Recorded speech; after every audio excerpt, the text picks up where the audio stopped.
Hello, welcome to the channel. Subscribe, leave a like, and don't forget to write a comment. Enjoy watching. My husband showed up that morning with my favorite smoothie, blueberry banana, said, "Let me take care of you today." Sweet, right? But something about his voice. It was too soft, too rehearsed. I smiled, kissed him on the cheek, then waited until he walked off. His sister was scrolling through her phone at the other end of the table, so I casually poured my smoothie into her glass when she wasn't looking. 10 minutes later, she started screaming at the waiter, holding her throat. I didn't blink, I didn't sip, and I didn't say a single word, not even when she looked right at me. But here's the thing. That moment, it wasn't about her. It was about him. He walked into the kitchen like it was the first day of a new marriage, smiling just a little too wide, holding out a tall cup like it was a peace offering from God himself. "Blueberry banana," he said, "your favorite. Let me take care of you today." I remember how he said it. Soft, overpronounced, like he'd rehearsed it in the car a few times before walking in. I took the cup, smiled back, kissed him on the cheek, and nodded like I appreciated it. And I did, just not for the reason he thought. I appreciated the warning. It's funny how kindness, when it's out of character, feels more like a threat than a gesture. This man, my husband of 12 years, hadn't brought me a damn smoothie since the Obama administration. And now, on a random Tuesday, he's suddenly Florence Nightingale with almond milk. I should have been touched. Instead, my stomach twisted. Something was off, and not in a paranoid late-night true crime watching kind of way. This was the kind of instinct women get when their body knows something before their brain does. That smoothie wasn't love. It was a test. Or maybe a setup. Lena, his sister, was sitting at the other end of the dining room table, tapping away at her phone, completely oblivious to the tension that was threading its way across the hardwood floor. She was wearing one of her signature pastel blazers, pretending to be a high-functioning adult, when we both knew she still got her rent paid by their mother. She had always been in our business, popping in unannounced, offering unsolicited opinions about our finances, our marriage, my outfits. The kind of woman who smiled with her teeth, but not her eyes. That morning, though, she barely looked up. She was sipping black coffee and thumbing through some influencer's Instagram, probably mentally photoshopping herself into a better life. Michael placed the smoothie in front of me like it was holy. I thanked him and set it down, watching the straw bob ever so slightly in the thick purple swirl. He turned away to grab his car keys, said something about needing to head into the office early.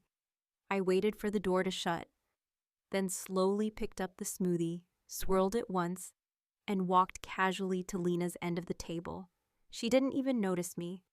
I leaned over like I was about to whisper something, and while she giggled at whatever was on her screen, I gently tipped my cup into hers. Just a little, just enough. The colors were nearly identical, and the ice was still melting. She wouldn't know the difference. She didn't. 10 minutes later, Lena was doubled over in her chair, her face flushed, her voice shrill and panicked. She clutched her throat, yelling at the waiter who had just walked by the table, insisting that she told them she was allergic to pineapple. "It was in the smoothie!" she screamed. Her eyes were wide, watery, terrified. The poor waiter looked like he'd just been accused of war crimes. I watched her, silently, my face blank, sipping from the coffee I'd made myself earlier. I didn't move, I didn't speak, I didn't even blink. Because here's the thing. Lena's been allergic to pineapple since she was a kid. She doesn't hide it. It's not one of those new age, maybe it's gluten things. It's real. EpiPen level real. And we've had that smoothie, blueberry banana, together 100 times over the years. It never had pineapple. But Michael, he forgot. Or maybe he didn't. Maybe he remembered that I'm not allergic. And maybe he thought this was the morning I'd be too tired, too trusting, too stupid to question why my husband was suddenly acting like the cover of Better Homes and Gardens. Or maybe the pineapple was never meant for Lena. The ambulance came faster than expected. Turns out the restaurant had one of those emergency health kits on site, and Lena managed to recover pretty quickly, but not before vomiting all over her chair and crying into someone's cloth napkin. Michael came rushing back, wide-eyed and panting.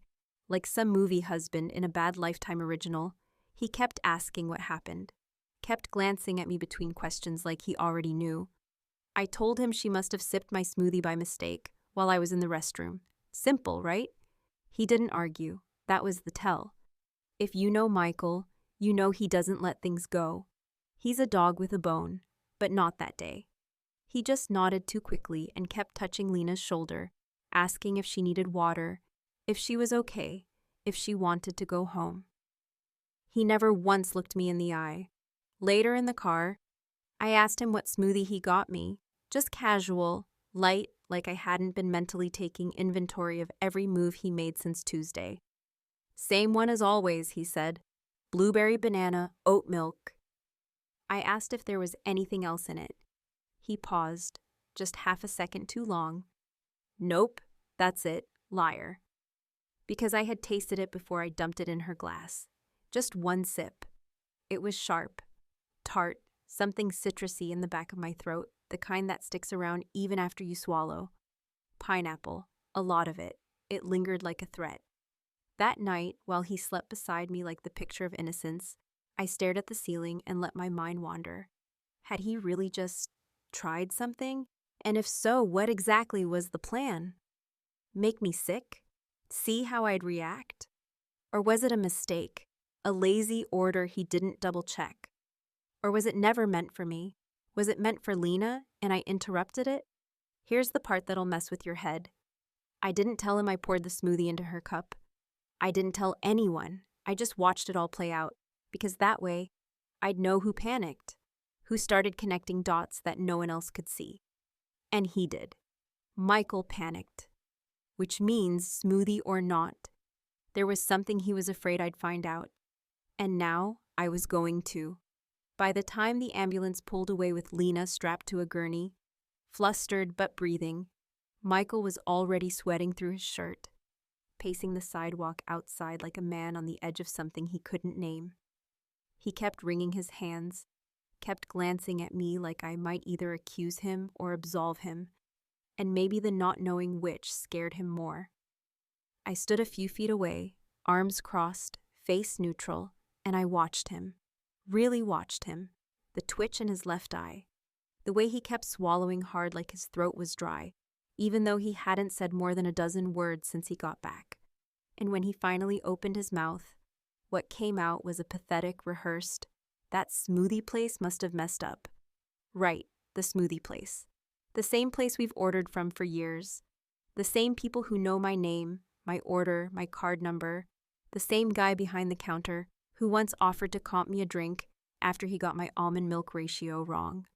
Yeah, that guy. I'm supposed to believe he suddenly threw pineapple into the one order that could have put someone in the hospital, or worse. But what really chilled me wasn't the smoothie.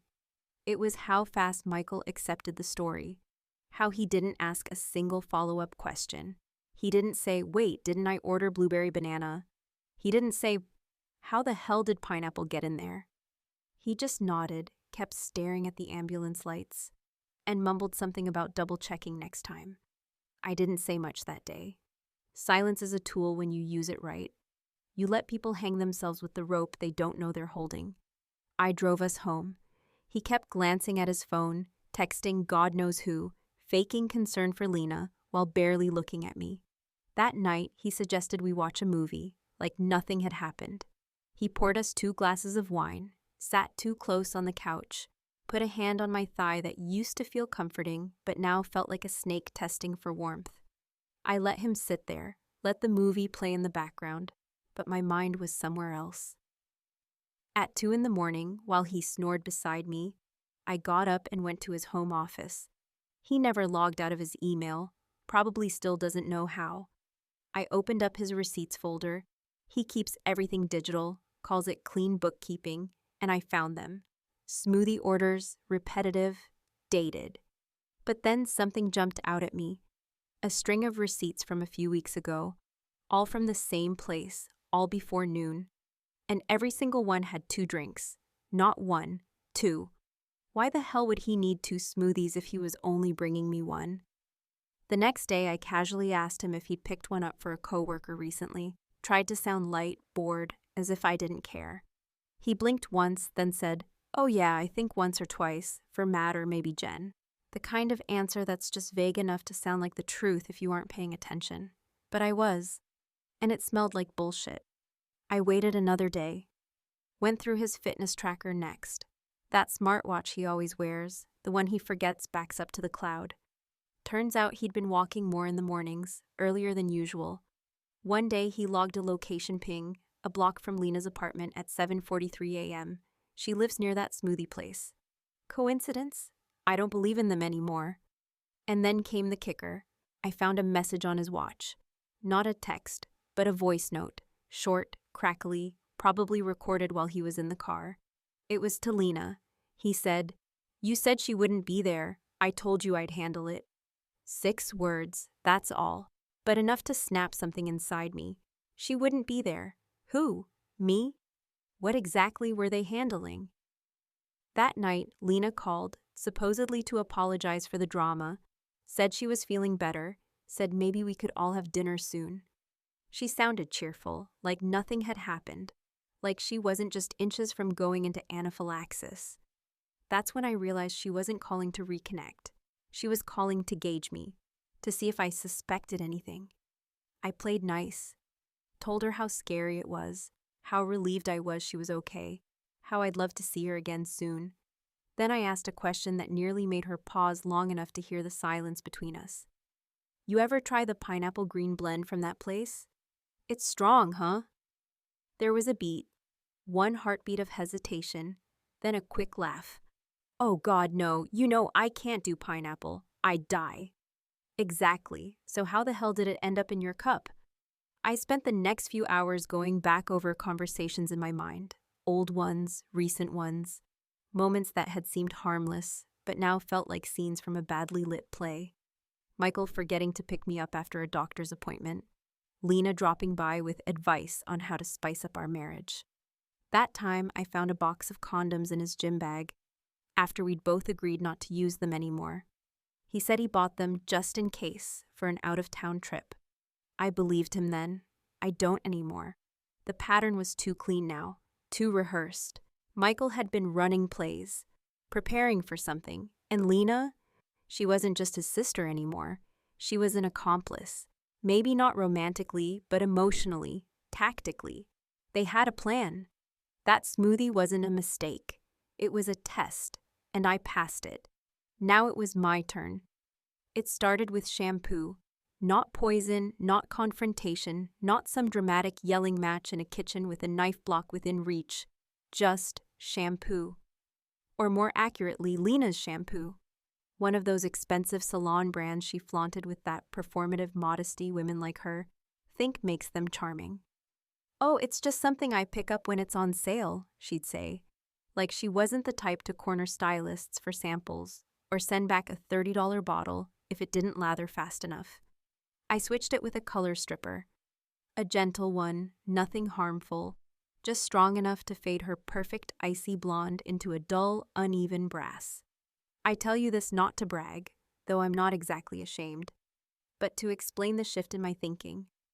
Up to that point, I was still in observation mode, still watching, still collecting. But the voice memo on Michael's watch changed something fundamental in me. The quiet, almost casual way he spoke to her. The familiarity, the trust. They were planning something, together, against me. And that meant I had to stop waiting for proof and start giving them rope.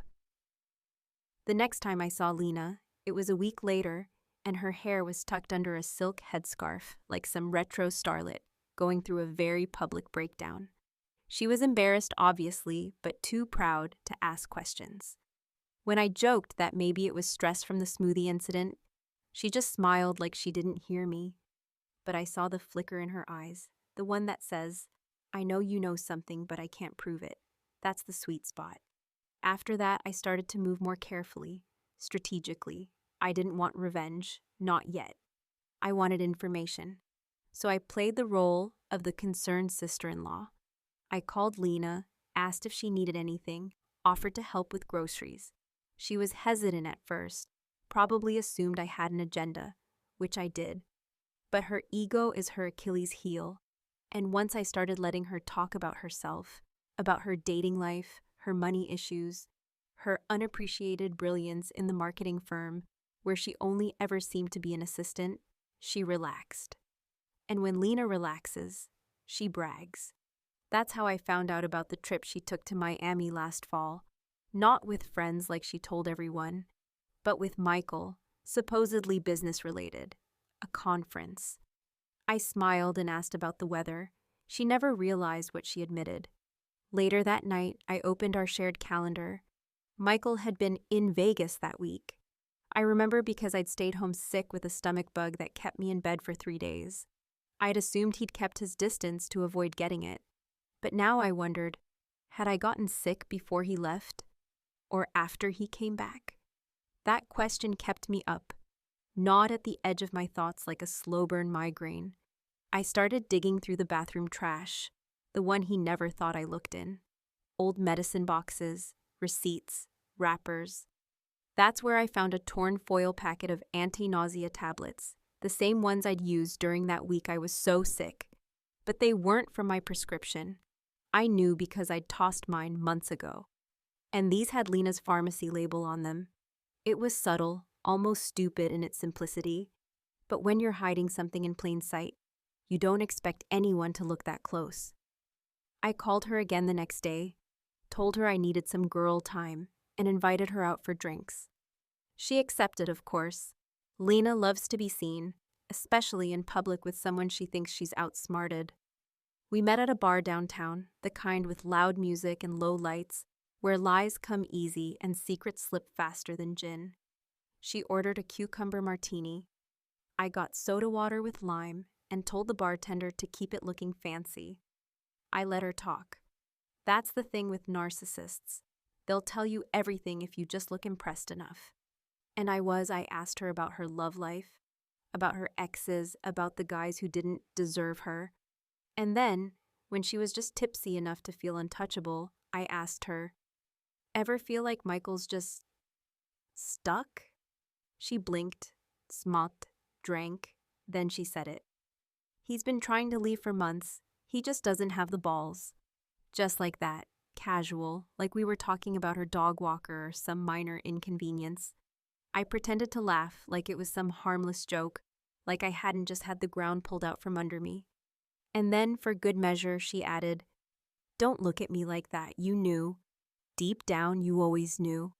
I did, I just didn't want to. When I got home that night, I didn't cry. I didn't scream. I just sat in the dark and listened to the sound of our fridge humming and our dog snoring in the hallway. Michael was already asleep, face turned to the wall, blanket curled around him like armor. I watched him breathe, steady and soft, completely unaware of the storm building inches from his body. I realized then that love doesn't die in a dramatic explosion. It rots, quietly, from the inside out. And sometimes, by the time you notice the smell, the whole damn thing's hollow. But I wasn't going to confront him. Not yet. See, the story was never about catching him. It was about watching him. Because once you know someone's trying to hurt you, the real power comes from making them believe they still have the upper hand. And I was just getting started. It's a strange thing watching someone you once loved unravel under the weight of their own lies, especially when you're the one handing them the thread. Inch by inch, pretending to be unaware of what you're doing, pretending to be hurt, but confused, angry, but forgiving, when really you're just waiting to see how much rope they'll take before they hang themselves. I had reached that point with Michael, the moment where you stop grieving what's been lost and start preparing for what comes next. And what came next was a slow, deliberate unraveling, one that didn't look like rage or screaming or some public showdown, but like tiny, calculated acts of mischief designed to do one thing: make him doubt his own grip on the situation. I started with his protein powder, Michael's pride and joy, his daily ritual, the one thing he treated with more reverence than our marriage. Every morning, he'd measure it precisely, blend it with oat milk and ice, and down it before work like it was some magical potion that gave him control over his life. I swapped it with expired baby formula, nothing toxic, Nothing that would land him in the hospital, just foul enough to cause stomach cramps and diarrhea and a whole lot of discomfort he couldn't quite explain. For 3 days, he thought he had the flu. By the 5th, he started skipping his workouts altogether. By the end of the week, I found him hunched over in the bathroom, cursing into a hand towel, asking if maybe he ate something bad. I told him it was probably the takeout he ordered. I smiled when I said it. Meanwhile, Lena had gone radio silent after our night out. I think she suspected something shifted, though she couldn't quite pin it down. Maybe she felt me pulling away, or maybe she was just too self-absorbed to notice I'd stopped replying to her texts with anything more than one-word answers and occasional, oh no reactions. She wasn't worried about me. She was worried about control, her ability to manipulate the dynamic between me and Michael, to stay at the center of our orbit even as it began to collapse. But what she didn't realize was that I was pulling her into a different orbit now, one that ended with her right next to him. Both of them exposed in the ugliest light possible. But before I could finish what I started, I needed more. More proof, more leverage, more cracks in their armor. So I dug deeper, into Michael's cloud account, his voice memos, his deleted folders. I knew his passwords. Of course I did. He hadn't changed them since college. The man who was plotting behind my back didn't even have the foresight to use two-factor authentication. What I found wasn't overtly damning, not yet, but it was enough. Fragments of conversations, file names, shared drive folders marked house docs that included spreadsheets of asset lists, appraisals, even emails to a divorce lawyer he'd labeled under a fake name. It was all clinical, calculated, no emotion, like he was planning the dismantling of a business, not the end of a marriage. One of the emails chilled me. It read, "Need to determine best time to initiate, ideally clean, without accusations. She's emotionally unstable and could complicate proceedings." It was addressed to Lena's email alias. There it was, clean without accusations. Emotionally unstable. That was their game plan. Push me, break me, get me to snap or spiral, then walk away with clean hands and a chunk of assets on his side. He probably even hoped I'd beg him to stay, cry in some therapist's office while he played the noble husband who tried everything. But I don't beg. Instead, I started laying traps. I drafted a fake email to a fictional lawyer. I titled it Potential Grounds for Divorce, Infidelity and Emotional Manipulation. I left it open on the shared desktop in his office. Not in plain sight, but not hidden either. Just open enough to tempt curiosity. I even included a few fake screenshots of texts from a made-up contact. Someone named Maya, referencing a hotel and a broken condom. It was soap opera stuff, but that's what made it believable. The kind of thing that would make a guilty man feel justified, and a conniving one feel trapped. I knew he'd see it. And he did. That night, he confronted me in the kitchen, voice tight, eyebrows drawn, pretending to be calm but twitching with barely contained panic. He asked me if I had anything to say, if there was something I wanted to share. I tilted my head, played confused, asked if he was okay. He danced around it for 10 minutes before finally blurting, "Are you cheating on me?" I laughed. Not dramatically, not cruelly, just enough to make him unsure of himself. "No," I said, "but it's interesting that you'd think that." He didn't say anything after that, just walked away, shoulders rigid, like a man trying not to fall apart before the war officially starts. And it had started. I just hadn't told him yet. The next morning, I made him a smoothie, same cup, same ingredients, same straw. But this time, I added something else. A little herbal supplement that's completely legal, but known to cause intense bowel distress in large doses. He wouldn't die. He wouldn't even need a doctor, but he'd remember. He'd spend the entire day regretting whatever he thought he was doing to me. And he'd wonder, just for a second, if maybe I knew more than I let on. I handed it to him with a smile. "Let me take care of you today," I said. His hand paused midair. That's when I knew. He didn't trust me anymore. Good, because neither did I. The thing about revenge, real, unflinching, cut-to-the-bone revenge, is that it doesn't come in flames or fists or tears. It doesn't arrive screaming or covered in blood or smashing plates across kitchen tiles. No, it slips in quietly, with the calm precision of a surgeon, with the calculated grace of someone who's been broken down to splinters and then rebuilt herself from the inside out. And by the time the person you're targeting realizes what's happening, they're already knee-deep in it, choking on the very silence they once mistook for submission. That's where Michael was now, drowning in the stillness I had constructed around him, wondering why the walls no longer echoed the way they used to, why his moves felt heavy, why I wasn't reacting anymore. I waited for the perfect moment, the exact crack in the routine when everything appeared to return to normal, when he started wearing cologne again, when he casually brought up future vacations, when he tried to initiate sex with that tentative politeness that men use when they're trying to pretend things aren't broken. That was the tell. That meant he thought he'd won, or at least that I had surrendered. He thought the traps had passed, that the storm was over, and that we'd somehow chosen to silently brush everything under the rug in favor of the life we'd built on a foundation of appearances. He truly believed I was tired, and I was, just not in the way he hoped. That morning, I woke up earlier than him. I moved through the kitchen like I used to when we were still happy, barefoot on cold tile, humming something tuneless, grinding fruit and supplements into a blender that had seen more conflict than any marriage counselor ever could. I poured the contents into his favorite shaker bottle, the one with the rubber grip and the motivational quote about dedication or focus or some other vague bullshit he clung to like religion. And as I capped it, I looked out the kitchen window and said it out loud to no one, just to hear how it sounded. Let me take care of you today.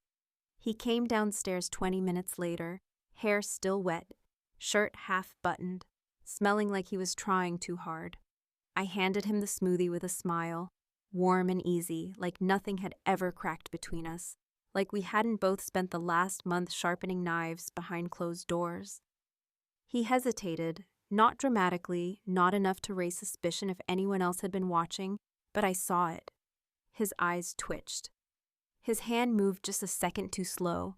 Still, he took it. He didn't drink it, not yet. He said something about a meeting running long, kissed me on the cheek like a man who wasn't sure what the kiss meant anymore, and left. The door clicked behind him like the closing of a coffin. I stood there a while, staring at that door, knowing full well that this was the final act. He had lost. Not because he drank the smoothie, but because he hadn't. He'd lost trust. He'd lost control. He was afraid. And that was the whole point. But it didn't end there. Later that day, Lana showed up at our house uninvited. That wasn't unusual. She made a habit of inserting herself into our lives like she was part of the furniture. But this time she was frantic, disheveled, no scarf, no filters. She stormed in with the nerve of someone who believed she was still relevant to the story, who hadn't yet realized she'd been written out in the margins long ago. She said she had something to say, and I let her talk, because that's what women like Lena do best. They monologue when they should be listening. You set me up, she said, accusing me with a shaky finger and a tremor in her voice that told me this wasn't just about pineapple anymore. That day at the restaurant, you poured your smoothie into mine, didn't you? I didn't answer right away. I let her stew in it, let her feel the silence curl around her like smoke. Then I turned to her slowly, met her gaze, and said only this. Why would I do that to my husband's sister? It was the kind of line that doesn't need volume to hit like a slap. She flinched, and then I played the audio recording I had stored on my phone, the one she probably forgot even existed, from the bar the night she drank a few too many and let herself speak freely, her voice, clear as day, whispering. You sure she'll drink it? She paled. She asked me to delete it. I told her I'd think about it.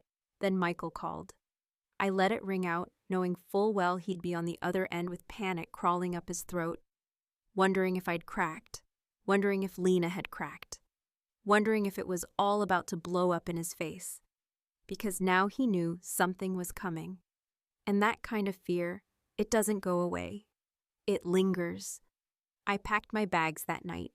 No threats, no yelling, no explanation. Just quiet movement, efficient, measured. I took what was mine and left the rest. I left a letter on the kitchen counter, sealed, with his name on it. In it there were no accusations, no breakdown of who did what. Just one sentence. You shouldn't have made me prove it. That was it. As I drove away, I didn't cry. I didn't look back. Because some endings don't come with closure or clarity or a satisfying crescendo. Some endings are quiet. Some endings don't end at all. They just shift, reshape, become something else entirely. And as for Michael and Lena, I don't know what happened to them after that. Maybe they turned on each other like snakes do when the food runs out. Maybe they doubled down on the lie, rewrote history to make themselves feel better.